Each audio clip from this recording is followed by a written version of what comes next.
কি জল নেই? জল শেষ হয়ে গেল নাকি? এই জানো তো, গ্রামের সব জলাশয়ের জলস্তর না নেমে গেছে, পুকুরও শুকিয়ে গেছে, কুয়োতে জল অনেক নিচে চলে গেছে। কি যে হবে কে জানে। এই বছর তো বৃষ্টি হয়েছে কম, তার উপর মানুষজন জল ব্যবহারের চেয়ে নষ্ট করে বেশি। দেখি, মহারাজকে বলতে হবে।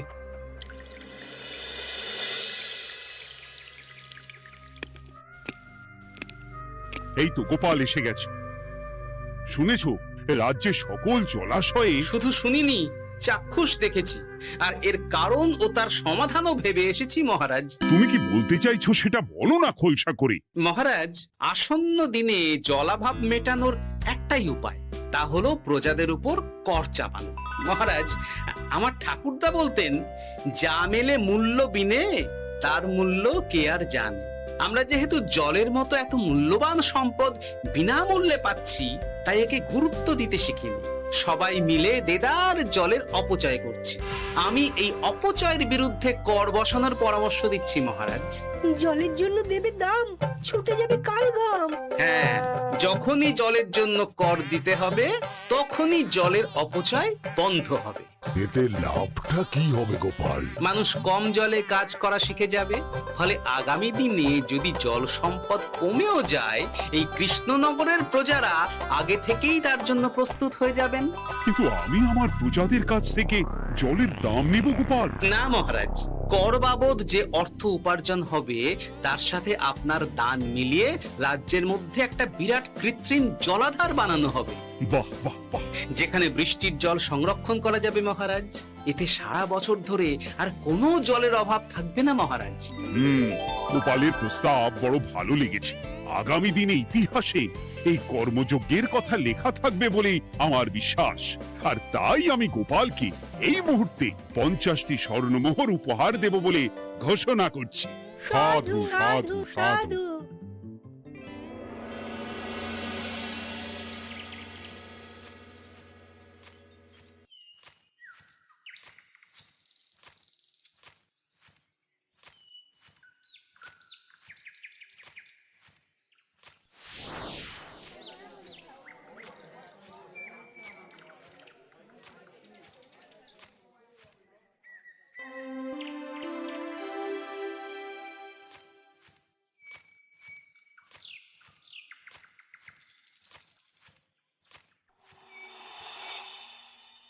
মানে আমার এই এতটুকু স্বাদ তুমি পূর্ণ করবে না?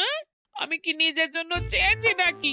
সবই তো পাবে তোমার মেয়ে আর জামাই। হ্যাঁ, সে বুঝেছি গিন্নি, তাই বলে এতগুলো মুদ্রা আমি খরচ করতে পারবো না। পারবে না? আমি তাঁতির বাড়ি থেকে মেয়ে জামাইয়ের জন্য কয়েকটা শাড়ি আর ভালো পাঞ্জাবি কিনে একটু পাঠাবো। কিন্তু এখন আমার কাছে অত মুদ্রা নেই গিন্নি, পরে পেলে আমি ঠিক তোমার স্বাদ পূরণ করব। আবার বাজে কথা বলার জায়গা পাও না তুমি। এতক্ষণ কোথায় ছিলে গো? আমি বেলায় নদীর পাড়ে গিয়েছিলাম, তখন কমলা আমাকে বলল তোমায় নাকি দেখেছে। কি দেখেছি?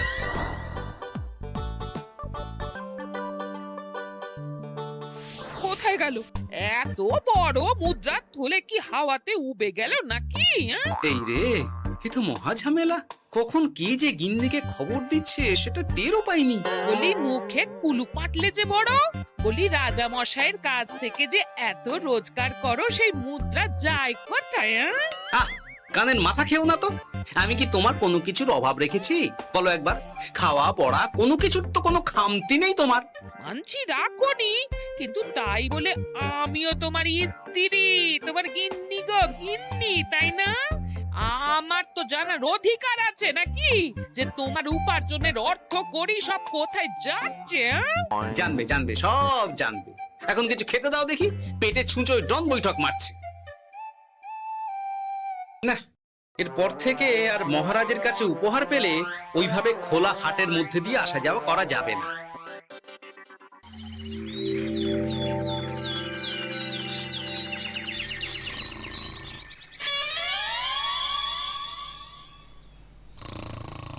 তোমার আর কোনো চিন্তা নেই গোপাল।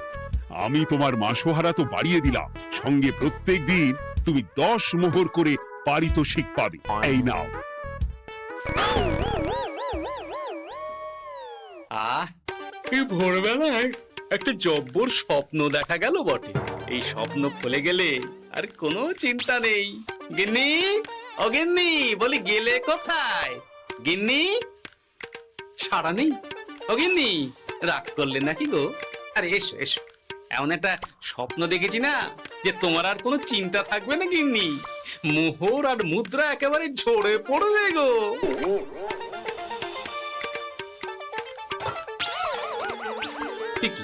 এসব ফলাহার সাজিয়ে রেখে গেল কোথায় গিন্নি? নিজের বাপের বাড়িতে তো যাবে না, কেউ নেই সেখানে। মেয়ের বাড়ি গেল নাকি? না, মেয়ের বাড়িতে তো গিন্নি যায় না। তাহলে না না, খালি পেটে এত ভাবতে পারছি না। আগে মুখ হাত ধুয়ে এসে কিছু খেয়ে নি, তারপর দেখি গিন্নি কোথায় গেল। না, গিন্নিকে তো কোথাও দেখলাম না। গেল কোথায়? যাকে আগে রাজবাড়িতে তো যাই, ফেরার সময় না হয় আবার খোঁজ নেব, ততক্ষণে ফিরেও আসতে পারে।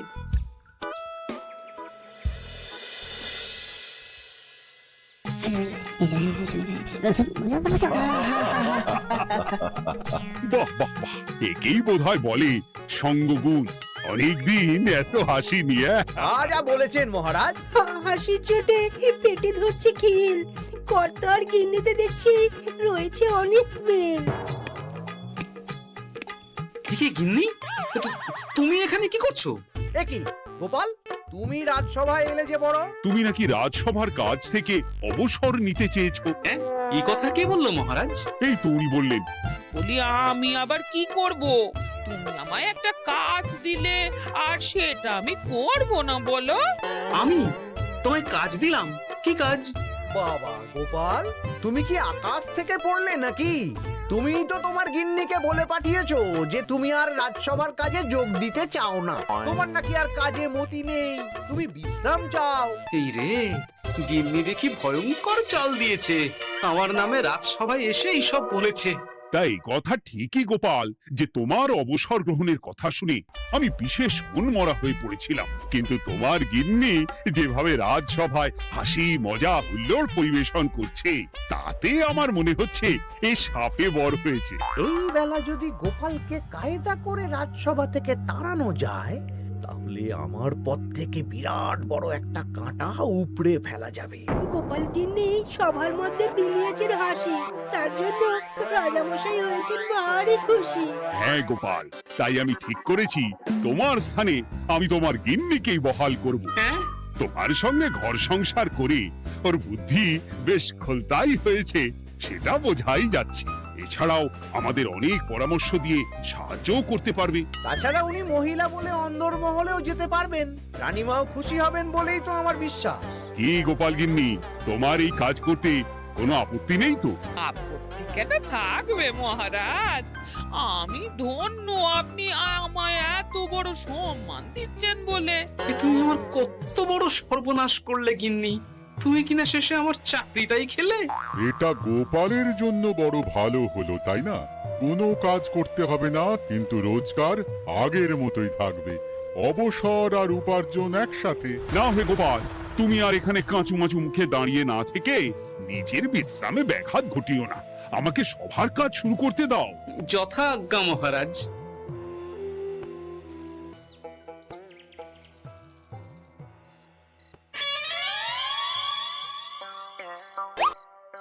মানে মহারাজ সমস্যার সমাধান করতে দিয়েছেন তোমাকে, আর তার উত্তর দেব আমি? কেন? তুমি আমার চাকরি খাবে আর তোমার সেই চাকরি রাখার দায় নেব আমি? হ্যাঁ হ্যাঁ, নেবে। মানে কাল রাজসভায় মহারাজের সমস্যার সমাধান করব, সেই মতো কথা দিয়ে এসেছি। হ্যাঁ, আগাম 10টা মুদ্রাও বাগিয়ে এনেছি। তার থেকে তোমায় একটা মুদ্রা দিলাম। এখন মানে মানে আমাকে উত্তর বলে দেবে, না হলে আমি কেন দেব? আমি পাবো একটা মুদ্রা, আর তুমি আমার কাছে উত্তর জেনে নিয়ে সেটাই বলে পাবে 9 মুদ্রা। কিছুতেই না। বলবে না? না। তাহলে ভালো করে শুনে রাখো, আজ থেকে ঘরের উনুনে হাঁড়ি চড়বে না। চাকরি তো খুইয়েইছ, এবার না খেয়ে প্রাণটা খোয়ানোর জন্য তৈরি হয়ে যাও। হ্যাঁ। ওরে বাবা, এমন কথা কেন বলছো গো গিন্নি? তুমি তো জানো যে খিদে একদম সহ্য করতে পারি না। এখন যদি তুমি এইসব বলো, তাহলে আমার রক্ষে নেই গো। বেশ, তা বলে আমি যা জানতে চাইছি শ্বশুর শ্বশুর করে বলে ফেলো দেখি। এ আমি কি শাঁখের করাতে পড়লাম রে বাবা! ঠাকুর, এত দুর্ভোগ লেখা ছিল, ঘরে বাইরে সব জায়গায় এত হেনস্থা যে সহ্য করা যায় না ঠাকুর।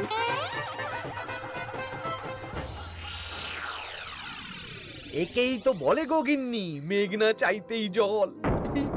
এতদিন কতভাবে চেষ্টা করেছি গোপালকে রাজসভা থেকে তাড়াবার, আর গোপাল নিজেই কিনা রাজসভা থেকে পালিয়ে গেল।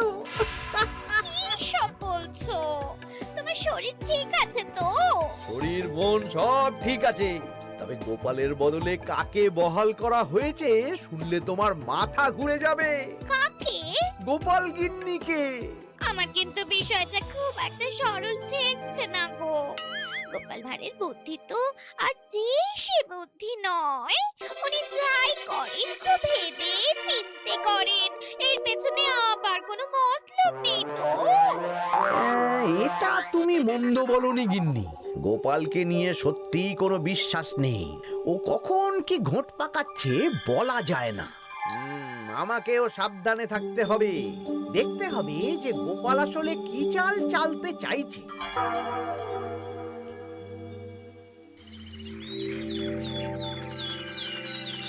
হ্যাঁ গোপাল গিন্নি, এই একটাই প্রশ্ন আমায় সারা রাত ধরে জাগিয়ে রেখেছে। মানুষ মরে ভূত হয়, ভূত কি মরে? তাহলে ভূত মরলে কি হয়? মানে মহারাজ, এই প্রশ্নের উত্তর আমার আজকে দিতে ইচ্ছে করছে না। হ্যাঁ, আমি না হয় আপনাকে আগামীকাল এই প্রশ্নের উত্তর দেব, ঠিক আছে? হ্যাঁ, গাছ থেকে পড়ে গেলে জাপটে ধরে ডালকে। আজকের প্রশ্নের উত্তর উনি দেবেন কালকে। না হে গোপাল গিন্নি, তা হয় না।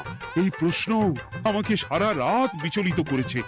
আবার যদি আজকেও এই প্রশ্নের উত্তর না পাই, তাহলে তো আবার একটা নিদ্রাহীন রাত আমাকে কাটাতে হবে। মানে আমি বলছিলাম কি মহারাজ, গোপাল গিন্নি তো সদ্য এই কাজে বহাল হয়েছে, তাই তাকে তো একটু সময় দেওয়া দরকার নাকি? কিন্তু প্রশ্নের উত্তর না পেলে যদি মহারাজের শরীর খারাপ হয়, তার দায় কে নেবে মন্ত্রী মশাই? এই রে, এখন আমি কি করব? এ তো মহা বিপদে পড়লাম দেখছি। আচ্ছা মহারাজ, ঠিক আছে ঠিক আছে, আমি এই প্রশ্নের উত্তর দেব, কিন্তু আমার না একটু সমস্যা আছে। খোলা হাওয়াতে গিয়ে না দাঁড়ালে আমার ঠিক মাথা খোলে না, তাই বলছিলাম। তাই না হয় যাও, হাওয়া খেয়ে এসে মাথাটা খোলতাই করে নাও, কিন্তু এই প্রশ্নের উত্তর আমাকে আজকেই দিতে হবে। হ্যাঁ, উফ, এই যে কি সমস্যা! সারাদিন ঘরে বসে থেকে থেকে তো আমার সারা গায়ে বাদ ধরে গেল। সেই সকালবেলা আমাকে ফলাহার করিয়ে দিয়ে গিন্নি তো চলে গেছে রাজবাড়িতে চাকরি করতে। এদিকে আমার যে পেটে কিচ্ছুটি নেই, তার কি হবে? মহারাজ দোকানে গিয়ে যে ভালো মন্দ খাবো তারও উপায় নেই, তাহলেই তো কাঁড়ি কাঁড়ি খরচা। না, একবার দেখি তো উনুন ধরিয়ে অন্তত ভাতটা চাপাতে পারি কিনা, তাহলে গিন্নির ওই হাঁড়ি না চড়ার হুমকির হাত থেকে অন্তত বাঁচা যাবে।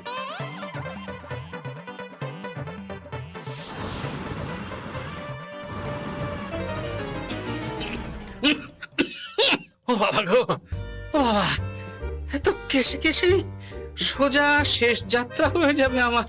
না, এর চেয়ে না খেয়ে মরাও ঢের ভালো। দেখি তুমি বাড়িতে কেন? এত হাঁপাচ্ছ কেন? সাড়ে তাড়া করেছে নাকি? আরে না গো, মানুষ মরে ভূত হয়, ভূত কি মরে? তাহলে ভূত মরলে কি হয়? খোলা হাওয়াতে গিয়ে না দাঁড়ালে আমার ঠিক মাথা খোলে না। ও, এই হলো ব্যাপার। বেশ, এর উত্তর তোমায় আমি বলে দিচ্ছি। ভূত মরে প্রথমে এক ঝুড়ি অন্ধকার হয়, সেই অন্ধকার হাওয়াতে উড়ে বেড়ায়। এক সময় সেই অন্ধকার পাতলা হতে হতে কুয়াশার মতো হয়ে যায়। ব্যাস, মিটে গেল। ব্যাস, মিটে গেল। যদি রাজা মশাই এই কথা বিশ্বাস না করেন, তুমি হলপ করে বলবে আপনি যখন মরবেন একদম মিলিয়ে নেবেন মহারাজ। এর চেয়ে এক পা এদিক ওদিক হয় না যেন। হ্যাঁ, এই না হলে তুমি গোপাল ভাঁড় বুঝেছো তাহলে? এই তুমি চিন্তা করো না, রাজবাড়ি থেকে ফেরার সময় আমি তোমার জন্য অনেক অনেক বাজার করে আনবো, ঠিক আছে? এই আমি যাই। এ তো ভারী মজা হলো। মহারাজ তক্ষুনি প্রশ্নের উত্তর চাইলে গিন্নি এইভাবে সেই রাজবাড়ি থেকে দুধ দাঁড়িয়ে ছুটে আসছে উত্তর জানতে। আমাকে তুমি একটা চাল দিয়ে কুপকাত করেছো তো গিন্নি। এইবার বুঝবে কত ধানে কত চাল।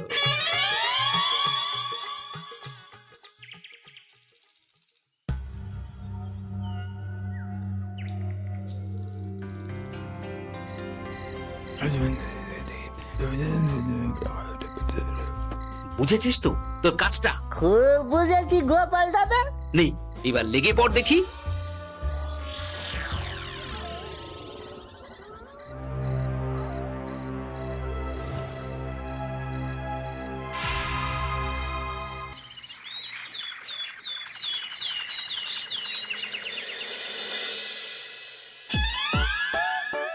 তাহলে আর বলছি কি তোমাদের, সকালবেলায় উঠে দেখি মুখের এই হাল।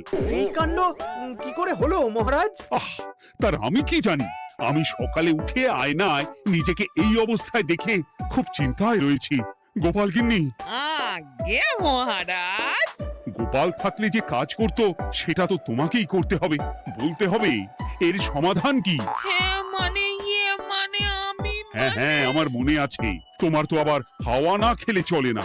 যাও যাও, তাড়াতাড়ি হাওয়া খেয়ে এর উত্তর নিয়ে এসো।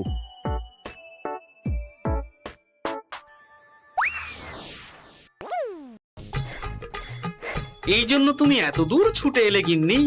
মহারাজকে বলবে যে তিনি যেন আজ রাতে চাদরটা মুখে ভালো করে মুড়িয়ে ঘুমোন, তাহলেই মিটে যাবে। এই রং চলে যাবে আর নতুন করে কিছু হবেও না। ও মা, বলি এত সোজা সমাধান? হ্যাঁ? তা নয় তো কি?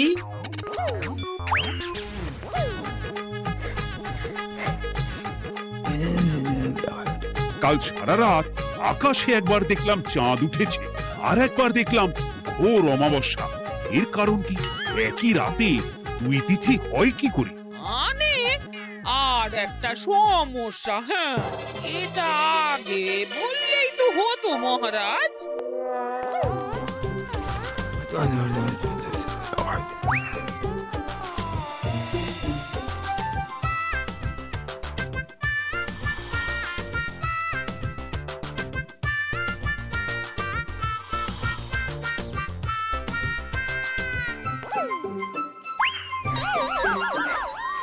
এ কি, তুমি হাওয়া খেতে গিয়ে এইভাবে খাবি খাচ্ছ কেন গোপাল গিন্নি?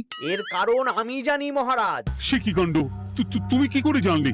গোপাল গিন্নি মোটেও হাওয়া খেতে যায়নি মহারাজ, সে গেছিল নিজের বাড়িতে গোপালের কাছে আপনার বলা প্রশ্নের উত্তর জেনে আসতে।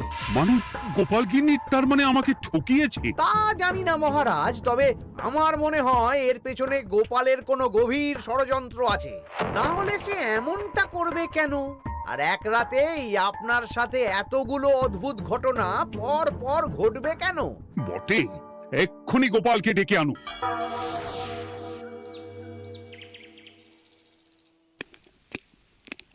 না মহারাজ, আমি সত্যি অবসর চেয়েছিলাম, আর তাই আমার গিন্নি আপনার কাছে এসে বলেছিল। ওর কোনো দোষ নেই মহারাজ। না মহারাজ, আমি মিথ্যে কথা বলেছি। হ্যাঁ, উনি আপনার কাছ থেকে পাওয়া সোনার মোহর নিয়ে বাড়ি যান না, তাই আমি ওকে শায়েস্তা করতে এই ফন্দি করেছিলাম। আসলে মহারাজ, আমি আপনার কাছ থেকে পাওয়া সোনার মোহর জল প্রকল্পের কাজে লাগাবো বলে কিছু জনকে নিয়ে একটা দল গঠন করতে গিয়েছিলাম, আর তাদের কাছেই ওগুলো রেখে এসেছি। এটা যদি আমার দোষ হয় তাহলে আমি ক্ষমা প্রার্থী মহারাজ। সাধু গোপাল, সাধু তোমার উত্তর। এই কাণ্ড! আর এদিকে রাজবাড়ি থেকে বাড়ি, আর বাড়ি থেকে রাজবাড়ি করতে করতে আমার প্রাণ ওষ্ঠাগত হয়ে গেছে মহারাজ। ওহ, আমার ঘাট হয়েছে, আপনি আমায় ক্ষমা করে দিন মহারাজ। এইবার মজার টের পেয়েছ তো গিন্নি? আপনি আপনার আদরের গোপাল ভাঁড়কেই তার চাকরি ফিরিয়ে দিন মহারাজ। আমি যাই আমার হেসেল সামলাতে। কেলে পচা খুব ভালো করেছে বলতে হবে।